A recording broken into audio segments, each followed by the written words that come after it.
welcome back to Carecraft Season 1. This is a special bonus episode. I don't plan on releasing many of these, but I have the itch to build, and I have this one big red project behind me that needs to be built. So, fair warning, this is going to be time-lapse heavy. Feel free to stick around, feel free to leave. This is going to be time-lapse heavy of me building this big top tent. Other goals for this episode? Well, I get to deteriorate the wagons to make it look old. And then I also get to start doing the storage. So, with a longer episode, it's probably going to get done. Again, this is going to be probably really time-lapse heavy, but these are chores that need to get done in order for me to progress any further, and I didn't feel like releasing this as a regular episode. So, let's get to it.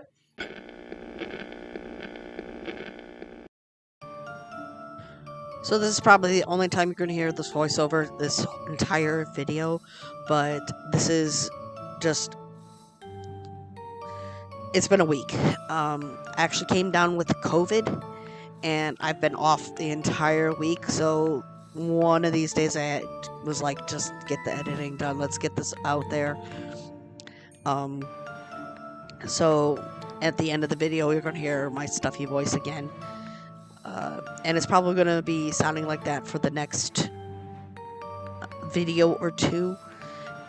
This is my second bout of COVID since 2020. And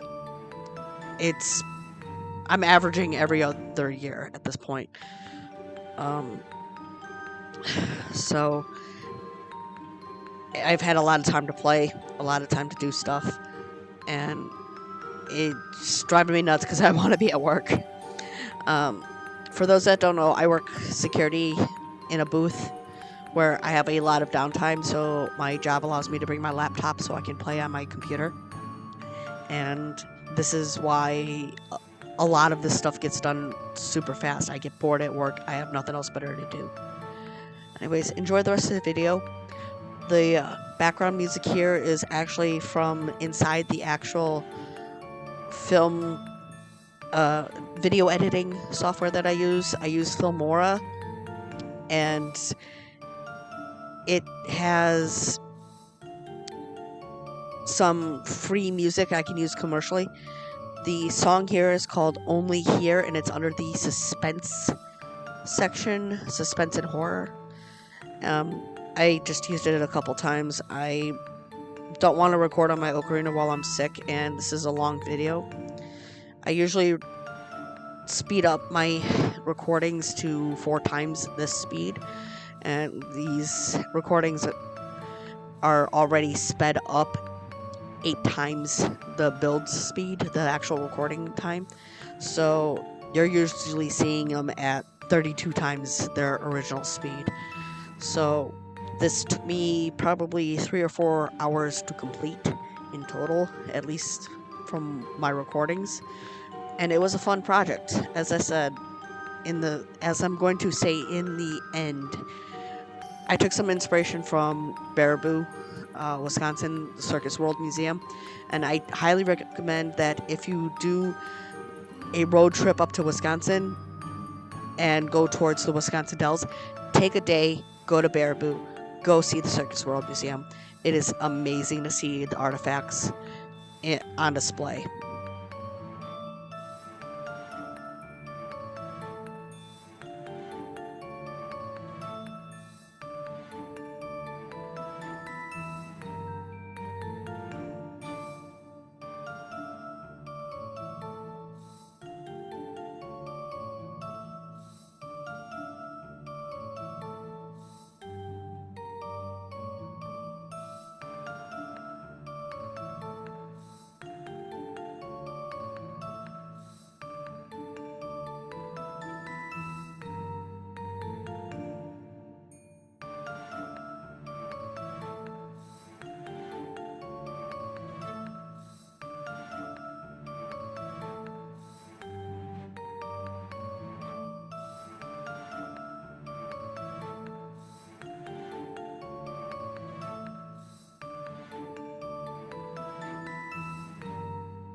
And we're done.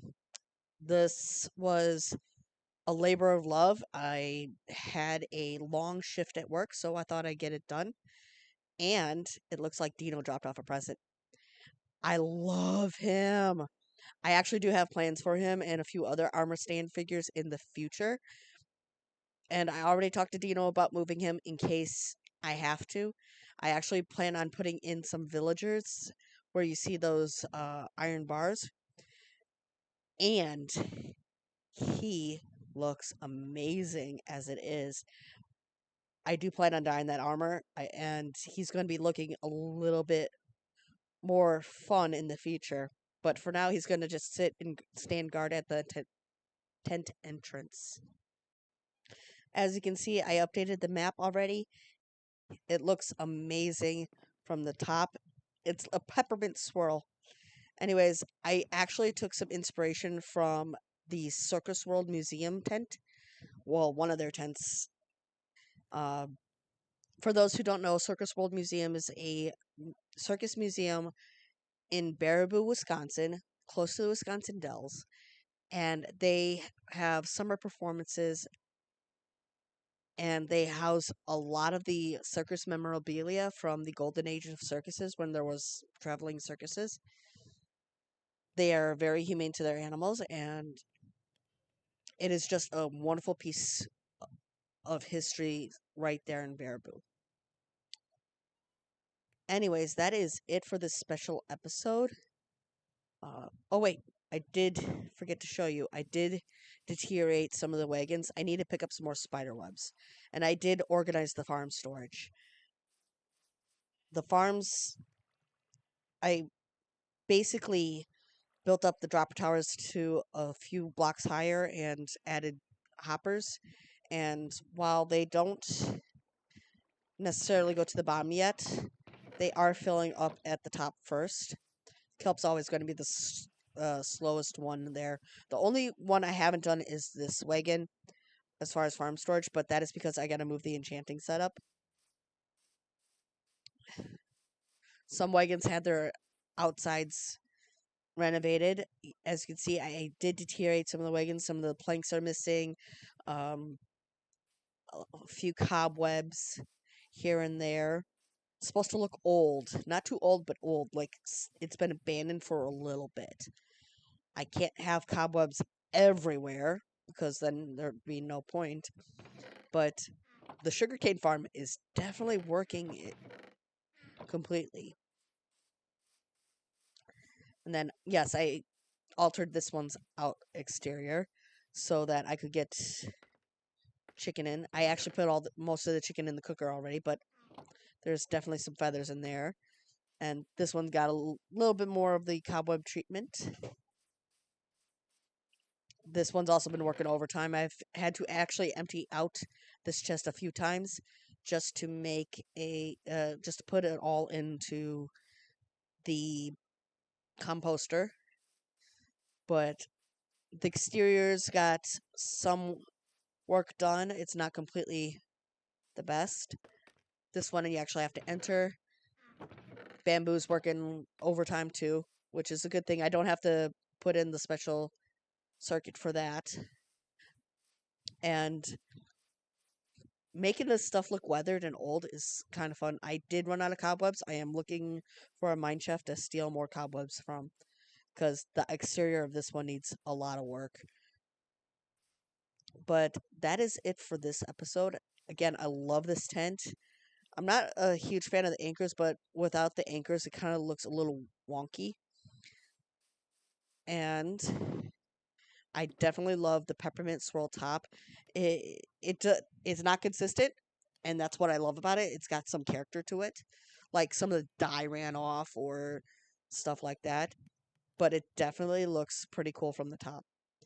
Anyways, have a good rest of your day.